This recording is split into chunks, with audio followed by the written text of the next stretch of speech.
বাপরে, হায় হায়, নদীতে নাকি অনেক মাছ পড়ছে। ঠিক আছে, নদীতে প্রচণ্ড পরিমাণে মাছ পড়ছে, এই জন্য আজকে আসলাম নদীতে। দেখা যাক কি কি মাছ পড়ছে না পড়ছে তোমাদের সাথে শেয়ার করবো। ঠিক আছে, কিছুটা যাচ্ছি নদী, গেট ওই পাশে গেট বন্ধ, একটা গেট খোলা আছে। আর এখানে দেখতে পাচ্ছ জল পুরো কমে গেছে। আর ব্যাস দেখো, মাছ ধরার আনন্দ শুধু দেখতে থাকো শুধু। নদীর যে গেটটা রয়েছে, গেট থেকে হালকা হালকা জল বেরোচ্ছে, আর মানুষজন মাছ ধরছে কত, দেখো ছিপ দিয়ে, জাল দিয়ে, বিভিন্ন ধরনের দিয়ে, দেখতেই পাচ্ছ। আর কত বড় বড় ট্যাংরা মাছগুলো পড়েছে, দেখতে পাচ্ছ, দেখেই যেন লোভ লাগছে। একটা বিষয় আছে কি জানো তো, এই মাছগুলো রাখছে কোথায় জানো?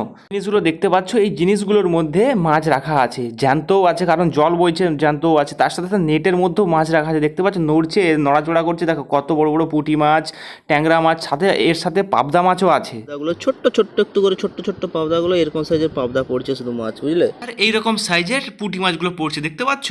এই দেখো ছিপ দিয়ে ট্যাংরা মাছগুলো ধরছে কেমন, দেখতে পাচ্ছ, এই ছিপ দিয়ে ট্যাংরা মাছগুলোও পড়ছে। এই রোদে রোদে আমার অবস্থা দেখো, আমার নিজের অবস্থা দেখে নিজেরই হাসি লাগছে। দেখতে পাচ্ছ রোদে কি রকম অবস্থা হয়েছে আমার। এদের উল্টো পাশে গিয়ে দেখলাম, বাবা এত জল জমা আছে, আর সাথে একজন মাছও ধরছে দাঁড়িয়ে দাঁড়িয়ে। ভিডিও যদি ভালো লেগে থাকে একটা তো লাইক অবশ্যই করতে হবে। আর কার কার পছন্দ ট্যাংরা মাছ আর সাথে পাবদা মাছ অবশ্যই কমেন্ট করে জানিও। আজকে চললাম, till then, take care, tata.